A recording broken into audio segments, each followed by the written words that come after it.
So, to begin, I was going to open up with another joke about how bad the Razorbacks are. We actually pulled one out yesterday. So, my second thought was when Bradley told me they were having a baby, was that's going to be one loud baby. So, let's get Amen! It's amazing how, as a church, when you focus on doing the right things, when you focus on doing the right things, how blessed you are by God. And I was really thinking about that from the perspective of the new building next week. And as we're approaching the new building, and as I was getting my sermon ready for that, I found that in the past couple weeks, even though that's going to be a shorter sermon because Greg and I are splitting it, I've put a lot of focus into that sermon because it's something I've been really excited about. And I felt kind of convicted this week because I've been putting all my focus into that sermon, and this one kind of went by the wayside. And so I felt really convicted by God what I was going to say today. And thinking about the new building, it got me in the mindset of, okay, as a church, when it's talking about gathering and when it's talking about coming together and not neglecting meeting, there's so much more in that verse. And oftentimes we just look at it from the perspective of don't neglect the meeting of yourselves together. But when you really dig into what that verse is saying, there's a lot of behaviors that if you buy into as a believer, help the church grow.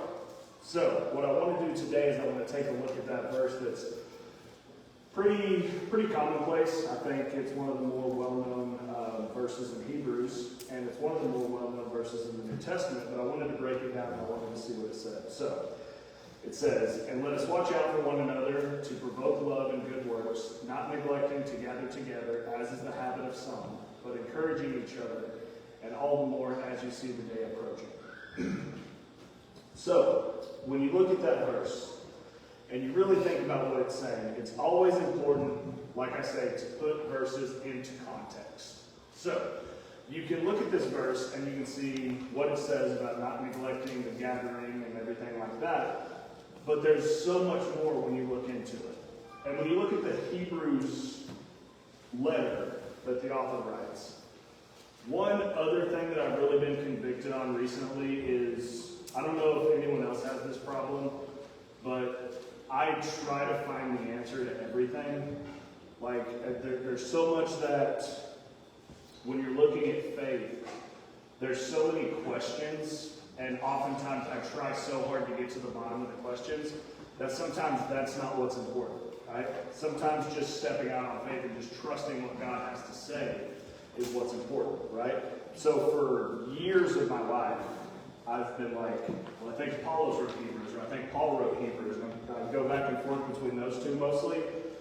And then at some point this week, I was like, it doesn't matter who wrote Hebrews, right? Because we may not know the author, but we know the audience, and we know the message, right? So when you get hung up on trying to figure out all the little minute details and all the little mysteries and everything like that, sometimes you can miss the forest for the trees, right? So what's really important is when you're looking at Hebrews, why was this book written? And who was it written to? So, the way that Hebrews breaks down is really kind of interesting. So you look at who it was written to. Well, it's in the title. It's written to the Hebrews. It's written to the Jewish converts that were living in Jerusalem. And basically what, I said Paul again. That's what I think of it. But the author is saying, okay, I understand the Jewish converts. I understand what you're going through. You're facing a lot of persecution because they were. They were facing a lot of persecution because the Jewish tradition and the Jewish law, when you became a Christian, you were rejecting that, right? So you didn't really have a friend in the Jewish tradition anymore. And you didn't have a friend in the Roman tradition because you were still buying into some religion, right? So you're kind of getting attacked on both sides. So what these believers were doing is they started re-attending the Jewish worship services, and they started reacclimating themselves into the Jewish life. And what the author is saying is I understand that that might be the easier thing to do, but what you need to understand, and the whole point of the book of Hebrews, is that Jesus is superior. And when you get into it, and when you really start looking at it, and you look at how it's broken down, he brings up several different ways that Jesus is superior. And I just think that's a really important message that we need to bring back in today, right? You think about all the difficulties that we face, you think about all the victories in our life, you think about the persecution that we face, and the one thing that we should look at is Jesus is superior to all of that, right? He's superior to the world, he's superior to us, to our thoughts, to our feelings. The Word, the Gospel, Jesus is superior to whatever we have going on in our lives, right? And that's where, as Christians, so many times we struggle because either we're trying to figure out what God's calling for our life is, or we know what God's calling for our life is, but we're like too nervous, or we don't want to approach it, or we don't know what we're doing, or we're like, can I have another calling, please? And when you look at it, it all breaks down to the same answer. Jesus is superior. And I really wanted to put that into perspective this week as we're moving over to the new building next week. Because what good is it if we're putting in all this work, all this effort, we're making it look so nice, and it's going to be empty worship that we're bringing, right? Mm. And I thought about that, and it reminded me of Leviticus chapter 10, where it's talking about the sons of Aaron. Their names were Nadab and Abihu. And they were a part of this priestly lineage, but it says, when it was time to bring their worship, it says they brought strange fire. And when you look at strange, the word means unauthorized. So they were being lazy with their worship. Even though they were in the biggest temple, they were in the holiest of holies, they had the closest connection that you could possibly have with God, they became lazy with their worship. And it says God struck them down because of it. So when we move over to the new building, I don't want us to be lazy with our worship. I don't want to stop all momentum just because we're going to the new place that we built, right? And I think that's something that kind of really stood out to me this week when I was looking at these was just because how oftentimes are we so focused on getting to a destination, and then when we're there, we just kind of take our foot off the gas a little bit, right? And that's something that I really don't want to happen. I'm going to get more into it next week, more into, the significance and everything like that. But just thinking about it, how do we avoid complacency when we move into the new place? And I think it's always kind of important to discuss this lesson because there's so many points where we can just become lazy in our Christian walk, right? And we just become so complacent. And like I said, when you look at Hebrews and when you're breaking it down chapter by chapter, the first 2 chapters are the author saying, Jesus is superior to the angels. What does that mean? So, in the Jewish tradition, even when you read the Old Testament, anytime God had a message that he was trying to deliver, he would send an angel, right? He sent one to Isaiah, he sent one to Jonah, he sent one to Mary. You see all these examples over and over again of God sending angels to deliver the message. So what the author of Hebrews is saying, like I said before, we're tying it into Jesus is superior. So Jesus is superior to what? The angels. So if Jesus is superior than the messengers, that means he is superior to the message, right? So Jesus is superior to the message of the Old Testament. He is the fulfillment of the law. Then you look at chapter 3 and 4, and it talks about Jesus being superior to Moses. So what was Moses? What was he symbolic of? He was symbolic of the 10 Commandments to the law, right? So Jesus is superior to the law. So he's superior to the messengers. He's superior to the law. And then in chapters 5 through 10, it talks about Jesus being superior to Aaron. What's Aaron? What was the symbolism of Aaron? Well, Aaron, like we said before with Nadab and Abihu, through his lineage was the priesthood. So not only is Jesus superior to the message, not only is he superior to the law, but he's superior to the priests and to the priesthood of the Old Testament. The entire Old Testament is pointing towards Jesus coming and dying and becoming our final sacrifice. And what the author of Hebrews is saying, he's saying, if you're facing persecution to the point where it's making you want to go back to how you were living your life before, you're doing it wrong. Because why? Because Jesus is superior. So when you look at the entire message of this, he's basically pointing to them and saying, okay, this is where you came from. This is where you're supposed to be going. This is how we get there. So when you look at chapter 10:19, there's a shift that's marked. So the whole beginning of the book of Hebrews is talking about Jesus being superior, right? Saying, okay, he's better than the law, he's better than the message, he's better than the priesthood. And 19 says, so what do we do about it? Right? It's taking that information and it's shifting it into application. So he's saying, okay, here's what you need to know. Here's where we're going. Here's how we're going to get there. And again, we're going to read verses 24 and 25. He said, let's watch out for one another to provoke love and good works, not neglecting to gather together as some are in the habit of doing, but encouraging each other, and all the more as you see the day approaching. So, if Jesus is superior to the Old Testament, what he's doing, the author of this, is extending an olive branch. Because what he's saying, look, the Old Testament isn't useless, right? Just because Jesus is superior doesn't mean that the Old Testament is null and void, right? Because what's it talk about in chapter 11?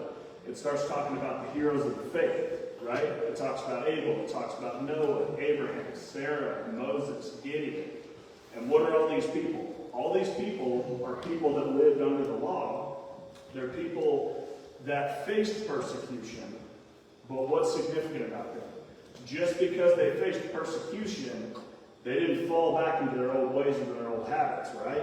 And that's what's important, because the problem that the people that the book of Hebrews is written to is when they faced persecution, they started to fall back into their old habits and their old ways, right?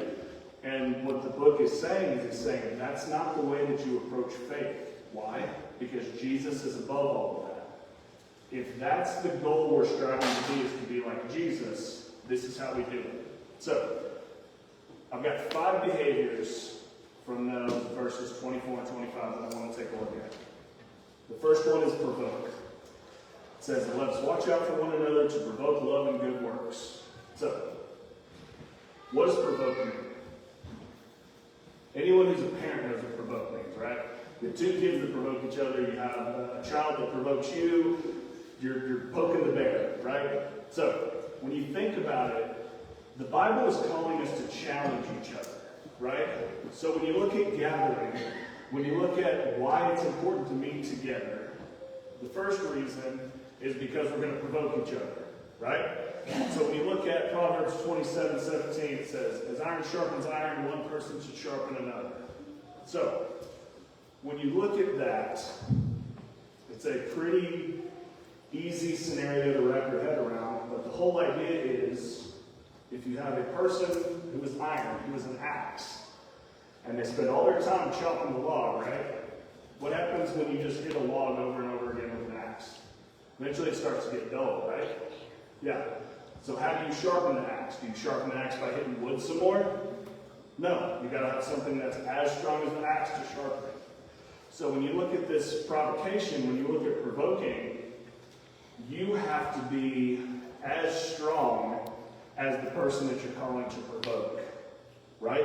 So if you are struggling, if you're wood and the other person's iron, do you have the authority to provoke that person, right? And that's the whole point. If we're called to provoke, if we're called to challenge each other, we have to make sure that we're on the top of our game as well, right? And that's what was really interesting to me when you look at it. You know, number 1, it says provoke unto love. So you're not just coming together and just pointing out everybody's problems, right? You're not saying, hey, you have a problem, this is your sin, this is your sin, this is your sin, and then never turning and looking at yourself, right? And when you look at that, number 1, if that's the way you're approaching it, you're not provoking unto love. But then number 2, think about what Jesus said. He talks about the person with the plank in their eye, and what do? They point at the person with the speck in your eye and say, hey, you need to get that speck out of your eye, right? It's bothering me. So when you think about it, if you're challenging and you're provoking, the New Testament is saying, hey, if that's what you're going to do, there's not a problem with that. Just make sure that everything in your life is clean before you start coming after everybody else's sins, right? And now that doesn't mean that you're never allowed to tell somebody, hey, I think you're struggling with this. But you should have the attitude of, I'm going to help you through this thing because I have this thing in my life, right? And when you look at the behavior of a believer, our goal is to make each other better, right? Because ultimately our goal is to reflect Christ. And now, when Jesus would encounter people that had sins in their life, he wouldn't just point it out and he wouldn't say, hey, you have this horrible sin in your life and I want to talk to you, right?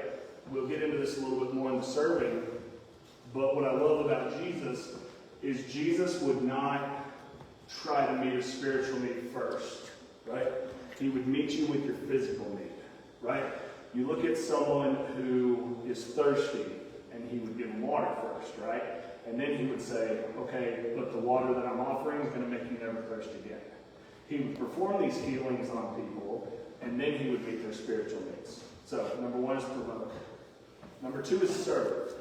So, when you talk about provoking, it says provoking to love and to good works, right? So when you think about good works, think about what the kids are doing today, right? They're working on the blessing baskets. So, when you're provoking someone, you're provoking them with the idea of you're provoking them towards good works. Why? Because good works are what you need to offer as a Christian. So when you look at this, the best examples I can think of come from the book of James. When you look at the book of James, it talks about faith and works. What does it talk about faith and works? It says, hey, you can have all the faith in the world that you want, but if you don't have works that back that faith up, what is your faith? What does James say your faith is if it doesn't have works? Dead. Dead, right? So you think about what that means. You have to gather with a group of believers. You have to come together. You have to have the attitude of, we're going to go out and we're going to serve. Why? Because we're reflections of Jesus, and that's what Jesus did. What does James say is pure and undefiled religion? Anybody know? James says pure and undefiled religion is taking care of the orphans and taking care of the widows. So, as it says before, if you have faith and you don't have works to back that faith up, your faith is dead. But faith that is alive takes that attitude and it takes care of people that are less fortunate than you. I just always love that when you look at how James completely boils down what religion is, it comes to taking care of people that are less fortunate than you. And that's his whole idea of what undefiled faith means. So, another thing that James says is that you may believe, but guess what? So do the demons, right? And the demons believe in Jesus to the point where they're afraid of him. They shudder at his name, right? So, if we say that we love Jesus, if we say that we love God, and we're deciding not to step forward and to have these actions and to have this good works in our lives, then our faith is less complete than the faith of the demon, right? So that's how James is talking about. He's saying, like, look, if you want to buy into this side of faith, you have to buy into the whole thing. And if you don't do it, then you're not any better off than the demons, right? Because your faith is dead. And that's one thing that as we move into the new building, I don't want to have dead faith. I don't want to have dead worship. Just because we're moving over and just because we're getting to a point where things are a little bit better doesn't mean that the mission stops, right? We talked about this a few weeks ago.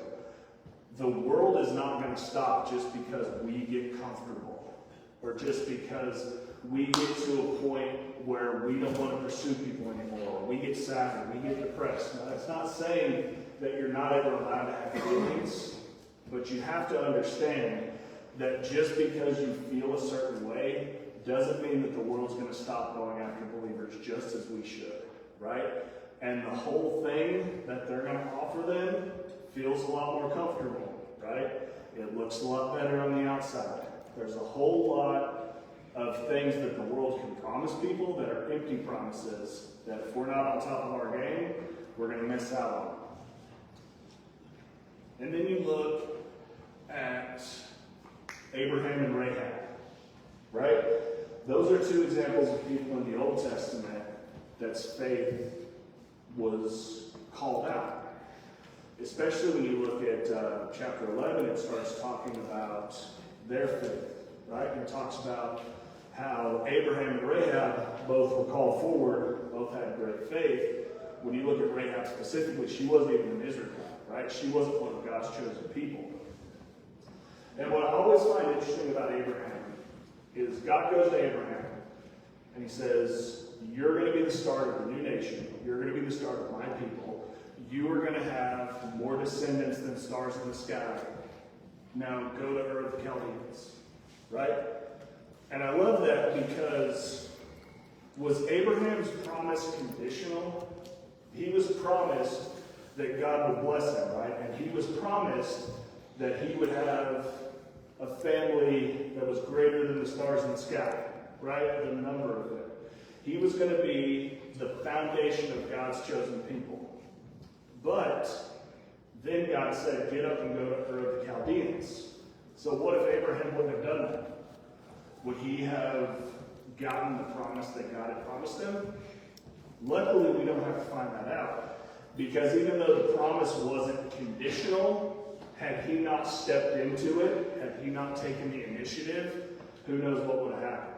So that's one thing that I always love is you look at these promises that God has for you, and maybe it requires effort on our part, and maybe it doesn't. But you never know until you step out there, right? So if Abraham would have just stayed on that mountainside and would have never gotten up and would have never gone, who knows what would have happened. And then you look at Rahab.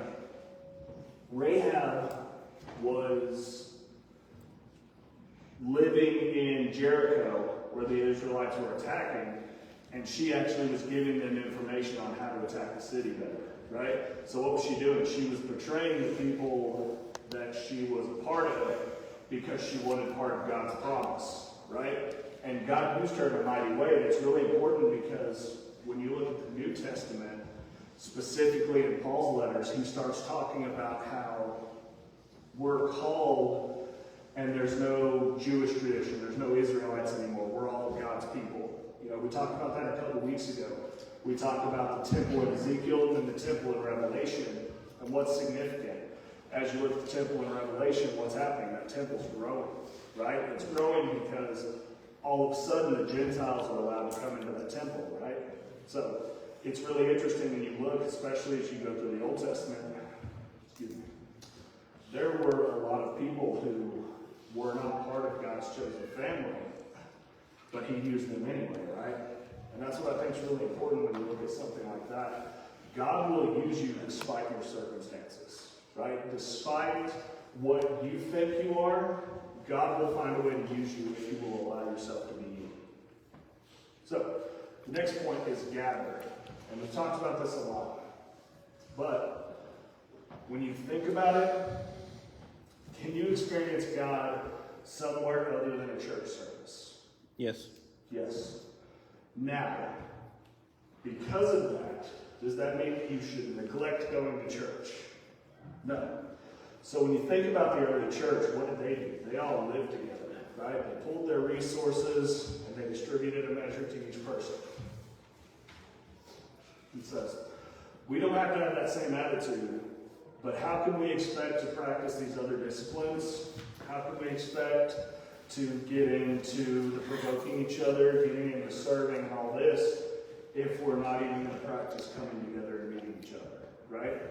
So, when you think about some of the things that happened because of COVID, you think about what happened in the church, and it did a lot of good things for the church as well, because now we're live streaming services, we're reaching people that otherwise wouldn't have been reached before. But I think sometimes you can use that as a crutch, right? You can say that you're having church in your living room, or you can have church in the deer stand, or you can have church out on the lake, right? A lot of times we start to neglect the meeting of ourselves because it's less and less comfortable, right? And now, when you think about that and when you break down like what that means, if you're not gathering together, you don't get to practice the other disciplines that we just talked about, right?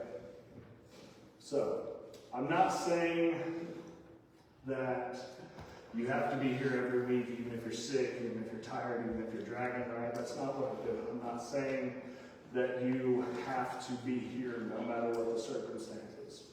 But what I am saying is when we try to meet God, and we try to meet God on our own and rely on our own strength, it doesn't always go well, right? Specifically, look at the Tower of Babel, right? They decided that they wanted to go up and they wanted to meet God and they wanted to do it on their own terms. Did God bless that endeavor? No. He struck it down and he spread the language, and that's why we all started speaking different languages. And like I said, next week is really important because we're starting a new chapter of this church. But what are we going to do? Are we just going to celebrate and then just stop all the momentum, or are we going to try to capitalize on that? And then the next point, the next behavior is encouragement. So when you look about this, it says, not neglecting to gather as is the habit of some, but encouraging each other, all the more as you see the day approaching. So, 1 Peter chapter 4, verses 8 through 10, says, above all, maintain constant love for one another, since love covers a multitude of sins. Be hospitable to one another without complaining, just as each one has received a gift. Use it to serve others as good stewards of the very grace of God. So, why is it important to gather? Another reason it's important to gather is because of that encouragement, right? Have you ever had someone, so this is one point that I wrote down. So do you have to be in the same room as someone to encourage them? Not necessarily, right? But you also don't have to be in the same room to ask someone to marry you. But how well is that going to go over, right?